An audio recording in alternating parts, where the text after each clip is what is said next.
একজন ডাক্তার মানুষ সে দুই ভাবে ডাক্তারি করতে পারে। একটা হচ্ছে যে শুধু মানব সেবা, তার ডাক্তারের মাধ্যমে শুধু মানব সেবা হয়।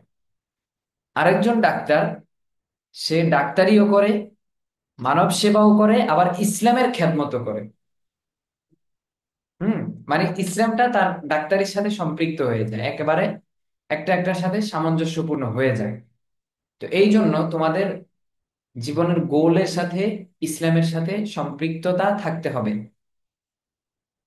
কারণ তোমরা সবাই ভালো মুসলিম, গুড মুসলিম। أعوذ بالله من الشيطان الرجيم. بسم الله الرحمن الرحيم. قل أعوذ برب الناس، ملك الناس، إله الناس، من شر الوسواس الخناس، الذي يوسوس في صدور الناس من الجنة والناس. মাশাআল্লাহ, খুব সুন্দর হয়েছে। আজকের ক্লাসের পড়াগুলো তোমরা খুব মনোযোগ দিয়ে শুনতে হবে। আজকের ক্লাসটা খুব গুরুত্বপূর্ণ। এর আগে আমি তোমাদের কাছে জানবো, তোমরা যারা মোটামুটি বুঝো আর কি, হ্যাঁ, তাদের কাছে যে তোমাদের লাইফের গোলটা কি। তোমাদের কার লাইফে কি গোল আছে, অথবা এইম বলো, টার্গেট বলো। তো কার জীবনের লক্ষ্য উদ্দেশ্য কি, এটা আমি শুনবো দুই তিনজন থেকে। দেখি দুই একজন হ্যান্ড রাইজ করো। মুসলিম হিসেবে আমাদের সবার একটা লক্ষ্য উদ্দেশ্য হচ্ছে যে আমরা সবাই জান্নাতে যেতে চাই। এই লক্ষ্য উদ্দেশ্যের জায়গায় সবাই কিন্তু কি, আমরা এক। কিন্তু আমাদের লাইফের একটা পারপাস থাকে, প্রত্যেকের আলাদা আলাদা গোল থাকে। যে আমি, আমার বয়স যখন 50-60 বছর হবে, তখন আমি অমুক জায়গায় যাব, বা আমি এটা হইতে চাই, আমি লাইফে বড় একজন ডাক্তার হইতে চাই। এরকম অনেকের থাকে। এক একজনের এক এক ধরনের লক্ষ্য উদ্দেশ্য থাকে জীবনের। এখন তোমাদের কি লক্ষ্য উদ্দেশ্য, দুই তিনজন সংক্ষেপে বলবা। আরিফ ওয়াদুদ, তুমি বলো তো, তুমি বড় হয়ে কি হতে চাও? আমি প্রথমত বড় হয়ে একটি উত্তম মুসলিম হতে চাই। হুম। আর একাডেমিকলি হলো একটি ডাক্তার হতে চাই, যেহেতু মানুষকে আমি সেবা করতে পারবো। আচ্ছা, মাশাআল্লাহ, খুব ভালো। ইয়াসফি, ইয়াসফি বলো। হ্যাঁ, যে আমার বড় একটা গোল আছে যে আমি বড় একটা ডাক্তার হই, আর চোখের চোখের ডাক্তার ডাক্তার থেকে হবা? মানুষ। হ্যাঁ, হ্যাঁ। আচ্ছা, ঠিক আছে, মাশাআল্লাহ, খুব ভালো। ইরতিজা ইকবাল। আমি বড় হয়ে একজন ডাক্তার হতে চাই, আর একজন ভালো মানুষ। ভালো মানুষ হতে চাও আর ডাক্তার হতে চাও, মাশাআল্লাহ। মুবাশশিরা জান্নাত। আসসালামু আলাইকুম। ওয়ালাইকুম আসসালাম। হুম। আমি বড় হয়ে ডাক্তার হতে চাই। ডাক্তার হতে চাও, আচ্ছা। আব্দুর রহমান অরণ্য। আমি বড় হয়ে সায়েন্টিস্ট হব। সায়েন্টিস্ট হলো, মাশাআল্লাহ, ভালো। তারপরে আব্দুল্লাহ। ওটা আমি বড় হয়ে ডাক্তার হতে চাই। ডাক্তার হতে চাও, বাহ, ডাক্তারের সংখ্যা না বেশি দেখি। হ্যাঁ, ঠিক আছে, মাশাআল্লাহ। সাফিয়া হাসান। আমি বড় হয়ে একটি ডাক্তার, চোখের ডাক্তার হতে চাই। চোখের ডাক্তার হতে চাও, এই তো মাশাআল্লাহ। ইয়াশফির সাথে মিল আছে, ইয়াশফিও চোখের ডাক্তার হতে চায়, তুমিও চোখের ডাক্তার হতে চাও। আব্দুল্লাহ আল জারিফ, বলো। বড় হয়ে একটা সায়েন্টিস্ট হতে চাই। সায়েন্টিস্ট হতে চায়, ঠিক আছে। জিমাম, বলো। আমি বড় হয়ে ভালো মুসলিম এবং হাফেজ হব। হাফেজ হবা? জি হুজুর। ঠিক আছে, মাশাআল্লাহ, ভালো। অনেকে হ্যান্ড রাইজ করছো। ঠিক আছে, আমি মোটামুটি বুঝছি তোমাদের লাইফের গোলটা কি। হ্যাঁ, এবার আমি তোমাদেরকে কিছু কথা বলবো এই লাইফের গোল সংক্রান্ত আর কি। এগুলো খুব মনোযোগ দিয়ে শুনতে হবে। এগুলো কিন্তু আমার আগের ক্লাসে বা রমজানেও আমি এই সংক্রান্ত কিছু বিষয় বলেছিলাম, ওই ক্লাসগুলোর সাথে সম্পৃক্ত থাকবে। তোমাদেরকে আমি তোমাদের জীবনের লক্ষ্য উদ্দেশ্য জিজ্ঞেস করলাম। প্রত্যেকের লাইফে একটা টার্গেট থাকা উচিত। টার্গেট ছাড়া মানুষ সফল হতে পারে না। এই জন্য সবার জীবনের একটা নির্দিষ্ট লক্ষ্য উদ্দেশ্য থাকতে হবে, তাহলে তোমরা সফল হতে পারবা। তো তোমাদের মধ্যে কেউ কেউ বলছো যে আমি ডাক্তার হতে চাই, কেউ বলছো আমি হাফেজ হতে চাই, আবার একজন বলছো যে আমি ইমাম হতে চাই, একজন বলছো আমি ইসলামিক টিচার হতে চাই। তো প্রত্যেকের উদ্দেশ্যগুলা খুব সুন্দর, এবং কে কোন উদ্দেশ্যে বলছো, কে কোন কারণে বলছো, সেটা তুমি জানো। আর তোমার টার্গেটের পিছনে, গোলের পিছনে যদি একটা উদ্দেশ্য থাকে, কারণ থাকে যে আমি এই কারণে এটা হব, আমি চোখের ডাক্তার হব কেন, এটা আমাকে জানতে হবে। কোন উদ্দেশ্যে আমি চোখের ডাক্তার হইতে চাই, বা আমি কোন উদ্দেশ্যে আমি অন্যান্য যে কোনো ডাক্তার হতে চাচ্ছি, হ্যাঁ, সায়েন্টিস্ট হতে চাই কেন, কোন কারণ, এটা যদি তোমার সামনে থাকে যে আমি এই কারণে ডাক্তার হব, এই কারণে হাফেজ হব, তাহলে তোমার জন্য আরো সহজ হবে, আরো ভালো হবে। তো আজকে তোমাদেরকে লাইফের উদ্দেশ্য জিজ্ঞেস করার কারণ হচ্ছে, লাইফের উদ্দেশ্য, লাইফের যে টার্গেট, গোল, এটার সাথে আমাদের ইসলামটা সম্পৃক্ত।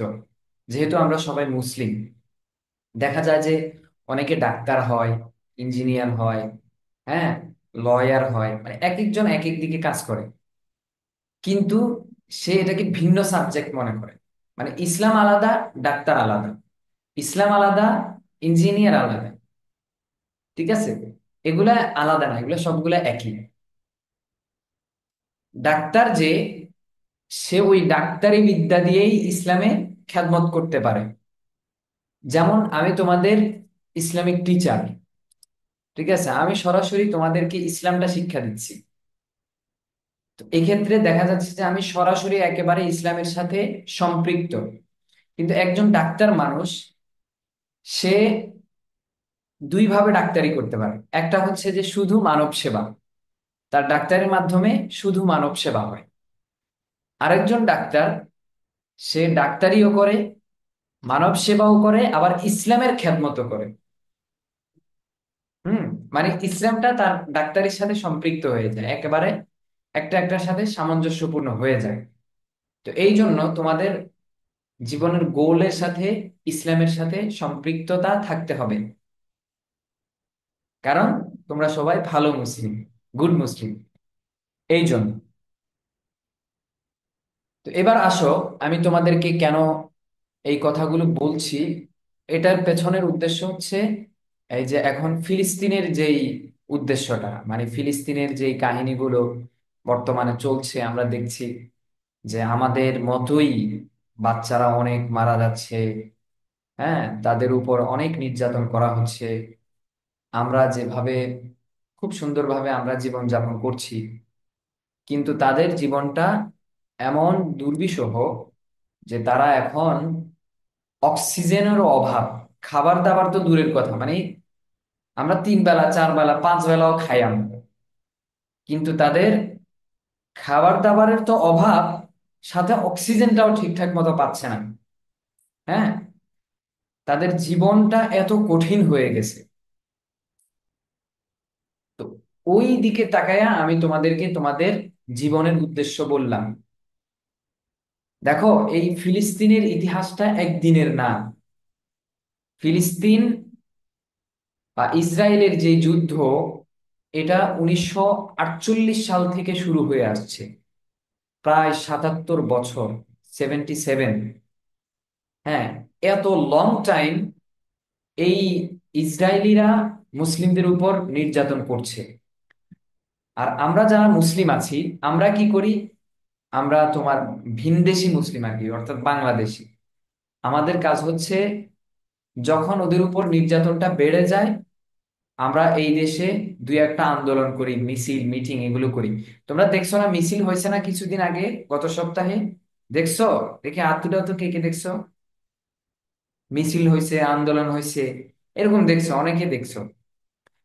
তো আমাদের দেশ থেকে এই যে একটা মিছিল হয়, আন্দোলন হয়, এরপর অনেকে আবার বিভিন্ন কোম্পানির বয়কটের ডাক দেয়, যে এই কোম্পানিগুলোকে আমরা বয়কট করলাম, ভবিষ্যতে আমরা আর এই কোম্পানিগুলোর খাবো না, তাদের যে প্রোডাক্ট গুলো আছে এগুলো আমরা খাবো না, এগুলো আমরা ইউজ করব না। এরকম অনেক বয়কটের ডাক দেয়। আবার 2 দিন পরে সব যেই সেই, যেই লাউ সেই কদু। হ্যাঁ, লাউ আর কদু যেরকম এক, ওই আমাদের এই আন্দোলনটাও এক হয়ে যায়। অল্প কিছুদিন পরে আমরা আবার ভুলে যাই। তোমরা জানলে অবাক হবা যে বাংলাদেশের বড় বড় কিছু জায়গা ওদের কোম্পানিগুলো দখল করে আছে।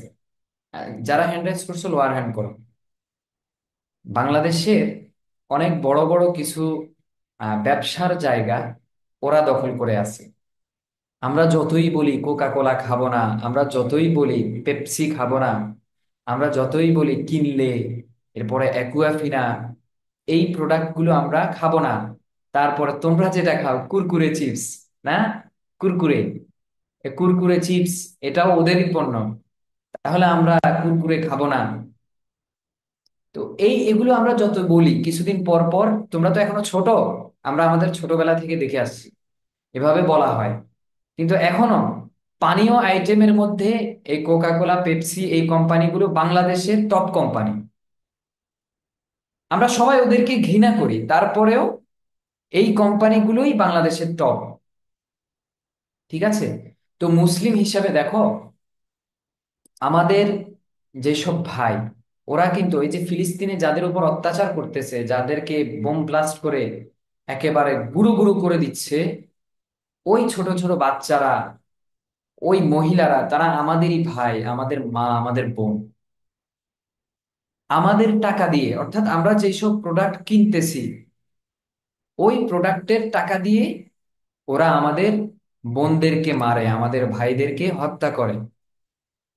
আমরা 2-1 দিন তাদের বিরুদ্ধে আন্দোলন করি, তাদের প্রোডাক্ট গুলো বয়কট করি, এরপরে আবার 2 সপ্তাহ পরে সবকিছু ভুলে আবার ঠিকই তাদের প্রোডাক্ট গুলো আমরা ইউজ করা শুরু করি।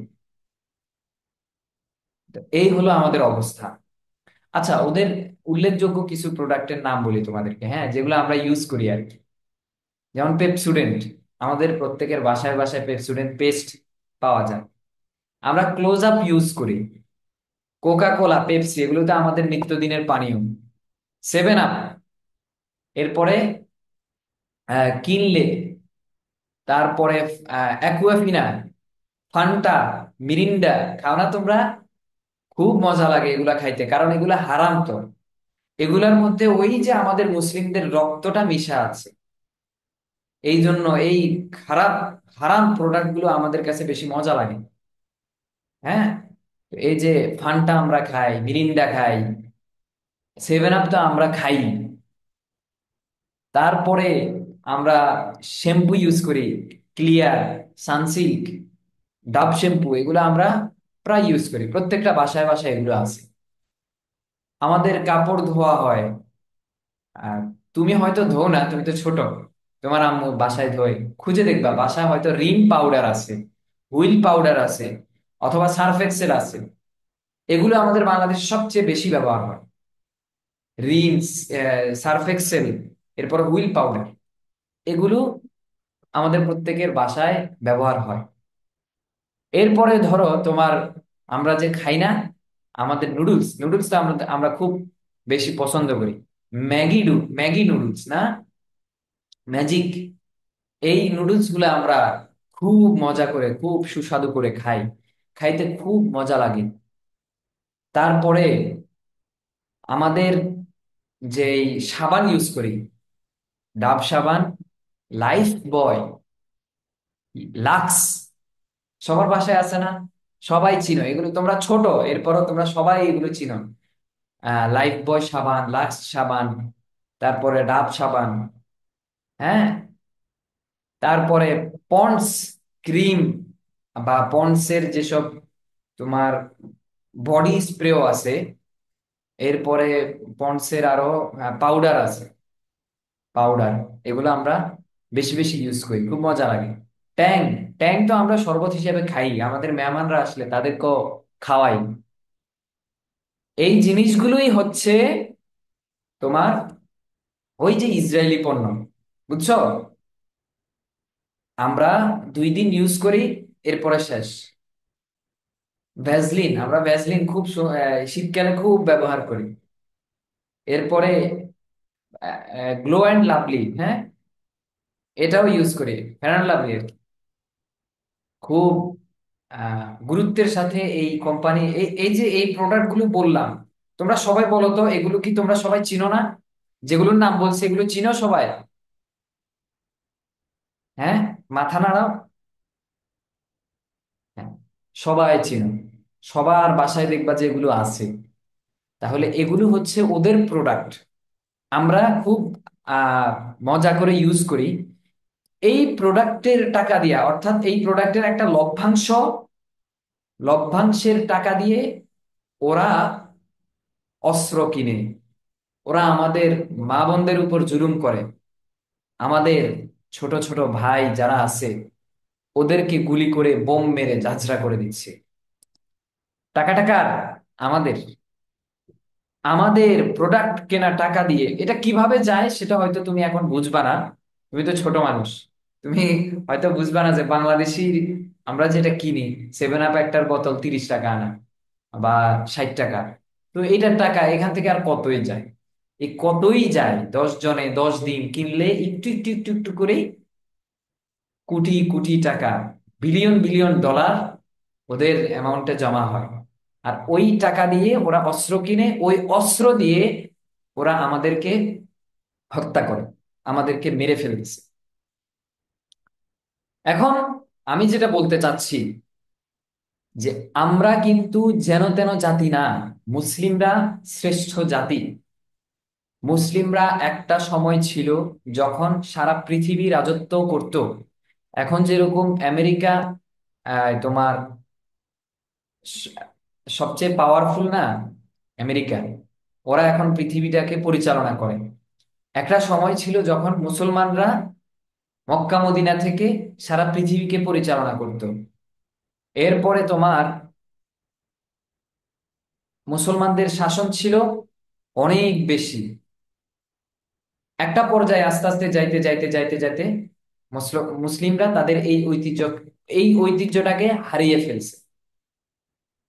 আমাদের ঐতিহ্যটা আজকে ওরা দখল করে ফেলছে। ওরা কিভাবে দখল করছে? ওদের দখল করার একমাত্র মাধ্যম হচ্ছে বিজনেস। হ্যাঁ, এখন বড় বড় যেসব কোম্পানিগুলো আছে, এই কোম্পানিগুলো বিভিন্ন ইহুদি খ্রিস্টান মালিকানাধীন। ওরা এই কোম্পানিগুলোর মাধ্যমে পুরা পৃথিবীতে ব্যবসা করতেছে, আর ওই ব্যবসার টাকা দিয়ে আমাদের উপর জুলুম নির্যাতন করতেছে। এখন তুমি একজন মুসলিম, তুমি বাংলাদেশে বসে আছো, তুমি বলতেই পারো যে আমি তো ভালো আছি, তাই না? এই শোনো, খুব মনোযোগ দিয়ে শোনো কথাগুলো। আরাফ, আরাফ আর আরাফের বোন, তোমরা খুব মনোযোগ দিয়ে শোনো, দুষ্টামি করো না। তাহলে দেখো, আমরা বাংলাদেশে বসে আছি, আমাদের কাছে মনে হচ্ছে যে আমরা খুব ভালো আছি। আমাদের অবস্থাও যে ওদের মতো হবে না, ফিলিস্তিনের ভাই বোনদের মতো হবে না, এটার গ্যারান্টি কি? কোনো গ্যারান্টি আছে? কি গ্যারান্টি দিবে তুমি? কোনো গ্যারান্টি নাই। আমাদের কোনো শক্তিই নাই। আজকে দেখো, ভারতে মুসলিমদের প্রতি নির্যাতন করা হচ্ছে, নতুন করে ভারতের মুসলিমদের জায়গা জমি দখল করে নেওয়া হচ্ছে হিন্দুরা। এরপরে তোমার কাশ্মীরে ভারতের কাশ্মীরে 78 বছর থেকে মুসলমানদের উপর নির্যাতন চলতেছে। তারপরে তোমার মায়ানমারে মুসলিমদের উপর প্রায় 61 বছর নির্যাতন চলছে। চায়নায় উইঘুরে মুসলিমদের উপর নির্যাতন চালায়। ভাগ্যক্রমে আফগানিস্তান প্রায় 40 বছর যুদ্ধ করে তারা এই কাফের খ্রিস্টানদের বিরুদ্ধে বিজয় লাভ করছে। তাহলে তাদের উপরও বিশাল একটা সময় নির্যাতন করা হয়, বোম মেরে বা গুলি করে তাদের বাচ্চাদেরকে মেরে ফেলা হয়, তাদের মা বোনদেরকে গুলি করে আহ খুব কষ্ট দিয়ে কেটে কেটে টুকরো টুকরো করে তাদেরকে মারা হয়েছে। তো তারাও মুসলিম, তাদের অপরাধ একটাই, তারা মুসলিম, এই জন্য তাদেরকে মারা হয়েছে। আজকে দেখো আমরা বাংলাদেশের যেসব মুসলিম আছি, আমরা অধিকাংশই মুসলিম। আর এটা মুসলিম কান্ট্রি হওয়ার কারণে এই দেশেও ইহুদি খ্রিস্টানরা হিন্দুরা নির্যাতন করবে, এটা স্বাভাবিক বিষয়। বাংলাদেশে একটা মুসলিম কান্ট্রি হওয়া সত্ত্বেও বাংলাদেশের মুসলিমরা ঠিকঠাক মতো বিচার পায় না। যখন ইসলামের কথা আসে তখন এটাকে জঙ্গিবাদ নামে চালিয়ে দেওয়া হয়। বাংলাদেশে, বাংলাদেশের মতো একটা স্বাধীন দেশে এখানে এই অবস্থা, তাহলে এই দেশের উপর ইন্ডিয়া যে কখনো হামলা করবে না এটার গ্যারান্টি কি? ইন্ডিয়া তো এখনো, তোমরা ছোট, তোমরা হয়তো এগুলো দেখো না, ইন্ডিয়া এখনো নিউজ চ্যানেলগুলোতে বিভিন্ন ভাবে হুংকার দিচ্ছে যে বাংলাদেশকে ওরা নাকি গিলেই ফেলবে, বাংলাদেশের মুসলিমদেরকে ছারখার ধ্বংস করে দিবে। এভাবে বিভিন্ন ভাবে ওরা নিউজ করে। হিন্দুরা চায় এমন, মুসলমানদেরকে ধ্বংস করে দিবে। ইহুদি, হিন্দু, এই দুইটা জাতি খুব খারাপ, এরা সবসময় মুসলমানদের খারাপ চায়। তো এই যে আমি তোমাদেরকে বললাম যে একটা সময় আসতে পারে যে আমাদের বাংলার মুসলিমরাও খুব কষ্ট হবে, তারাও ওই রকম কষ্টের শিকার হতে পারে, আমাদের উপরও ওই রকম জুলুম নির্যাতন নিপীড়ন করা হতে পারে। কখন?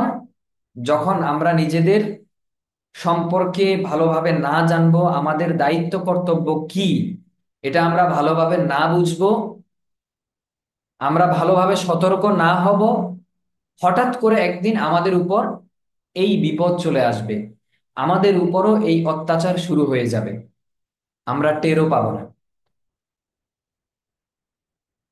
আচ্ছা, অনেকক্ষণ কথা বললাম, একটু আনমিউট করি তোমাদেরকে, হ্যাঁ? আমার কথাগুলো কি তোমরা বুঝছো কিনা, বুঝতেছো? বুঝে আসতেছে?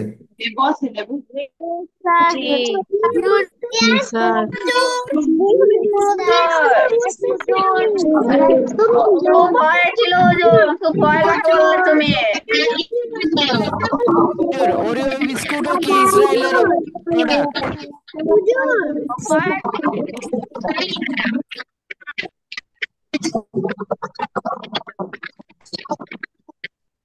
মাহাত, কোনো একটা ইসরায়েলের প্রোডাক্ট সম্পর্কে জিজ্ঞেস করছো, হ্যাঁ? একটু রিসার্চ করে নিও। আমি শুনি নাই, প্রোডাক্টের নামটা শুনি নাই। তুমি রিসার্চ করলে পেয়ে যাবা ওটা কি ইসরায়েলের না কোন দেশে, হ্যাঁ? কোম্পানির নাম সার্চ করে বের করে নিও, তুমি তো বড় হয়েছো। আচ্ছা যাক, তো যেটা বলছিলাম, যে দেখো একটা সময় এমন আসতে পারে খুব সন্নিকটে যে আমাদের উপরও এরকম জুলুম নির্যাতন অত্যাচার করা হবে। আমরা ইসলামের কথা বললেই আমাদের উপর খুব অত্যাচার করা হবে, এরকম হইতেই পারে। এর আগে আমাদেরকে সতর্ক হতে হবে। আমরা চাই বাংলাদেশে যেন এরকম দুর্ঘটনা না হয়, এরকম দুঃসাহস যেন বাংলাদেশের মুসলিমদের বিরুদ্ধে কেউ না করে, যে তাদেরকে একেবারে আহ ধ্বংস করে দিবে, মুসলমানদেরকে পরিপূর্ণরূপে নিঃশেষ করে দিবে। এই দুঃসাহসটা কেউ করার আগে আমরা বাংলার মুসলিম, এই জন্য আমি তোমাদেরকে প্রথমেই জিজ্ঞেস করেছিলাম তোমাদের লাইফের গোলটা কি, উদ্দেশ্যটা কি? জীবনে একটা লক্ষ্য উদ্দেশ্য থাকা উচিত।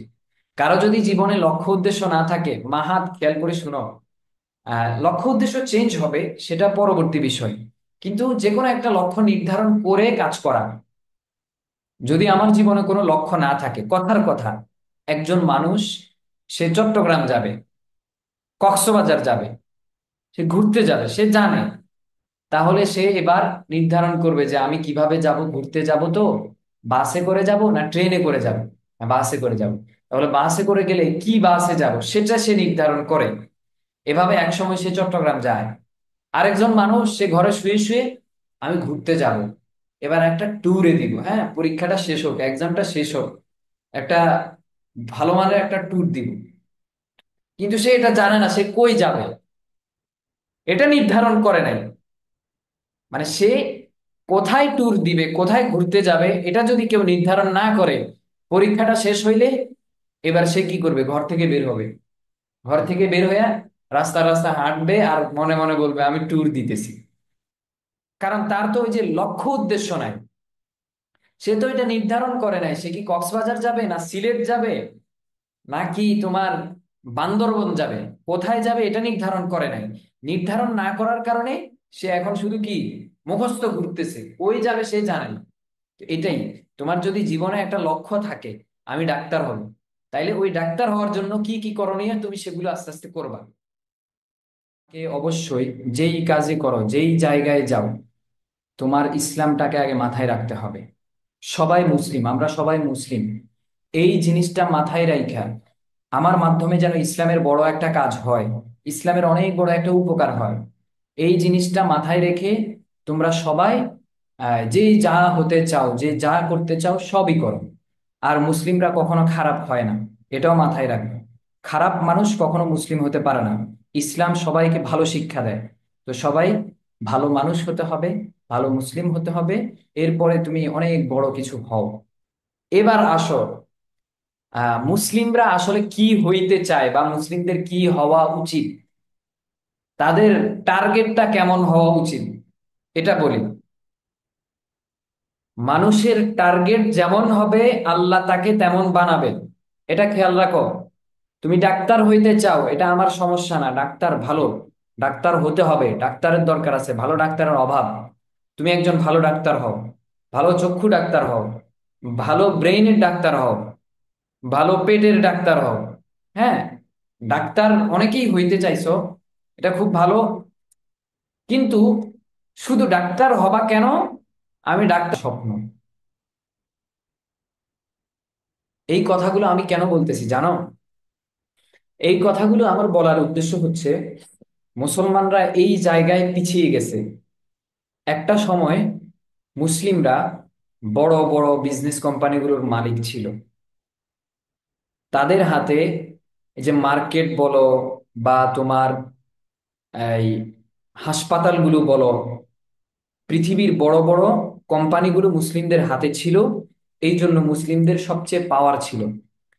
আজকে মুসলিমদের এই পাওয়ারটা নাই।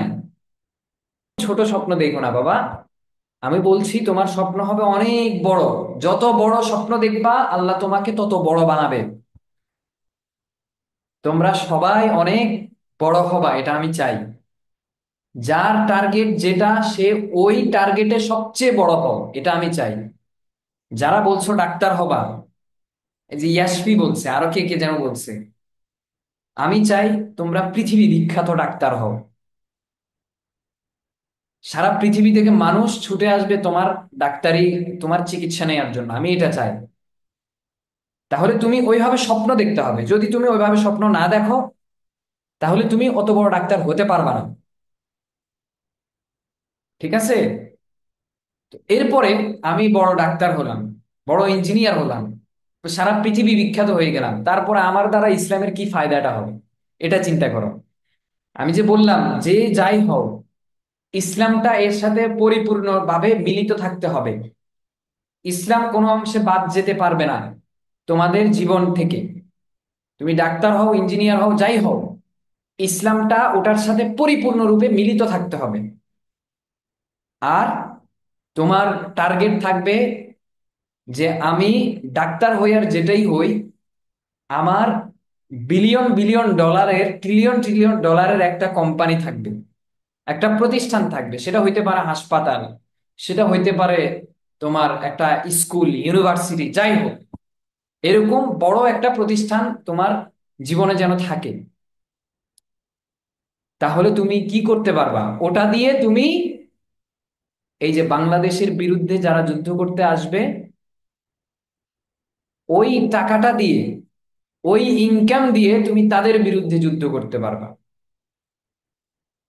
আজকে যারা ফিলিস্তিনের বিরুদ্ধে যুদ্ধ করতেছে, আমরা মুসলিমরা কিছুই করতে পারতেছি না, আমাদের ওরকম টাকা নাই। একদিন আমাদের সাথেও এরকম যুদ্ধ করতে আসবে, তখনও আমরা কিছু করতে পারবো না, আমাদের কাছে টাকা নাই। আমরা বড় কেউ না, আমাদের হাতে পাওয়ার নাই। পাওয়ারই তো সব, আমার গোল যত বড় হবে তুমি তত বড় ব্যক্তিত্ব হবা। এবার আসো, আজকে আমরা এরপরে কি প্রস্তুতি নিতে পারি। যেমন ফিলিস্তিনিরা বা ফিলিস্তিনের মুসলমানরা নেয় নাই, এই কারণে তারা আজকে আহ যুদ্ধ করতে পারতেছে না, বা আমরাও নিই নাই, যে যেই জন্য আমরা তাদের বিরুদ্ধে যুদ্ধ করার সামর্থ্যটা আমাদের নাই। সেইটা হচ্ছে, দেখো, এই যে ফিলিস্তিনের বিরুদ্ধে যে যুদ্ধটা হয়েছে, এখানে সবচেয়ে বড় সহযোগী ছিল মাইক্রোসফট, মেটা, এই কোম্পানিগুলো। হ্যাঁ, বা আর্টিফিশিয়াল ইন্টেলিজেন্সের মাধ্যমেও, এআই এর মাধ্যমেও অনেক বড় বড় হত্যাযজ্ঞ চালানো হয়েছে এই ফিলিস্তিনে এআই এর মাধ্যমে। তাহলে তোমরা যারা মোটামুটি বুঝো, এই কি যেন নাম ওর, ভুলে হতে গেছি, মাহাদ বা আরো দুই একজন আসো বড় বড়, তোমরা এআই রিলেটেড কাজ করতে পারো। তুমি চেষ্টা করো যে আমি বড় যে কোনো একটা এআই কোম্পানির মালিক হব, মাইক্রোসফটের মতো বড় একটা কোম্পানির মালিক হব। এটা তো এক দুই দিনে সম্ভব না বাবা, এটা 40 বছর 50 বছর সাধনার পরে হবে।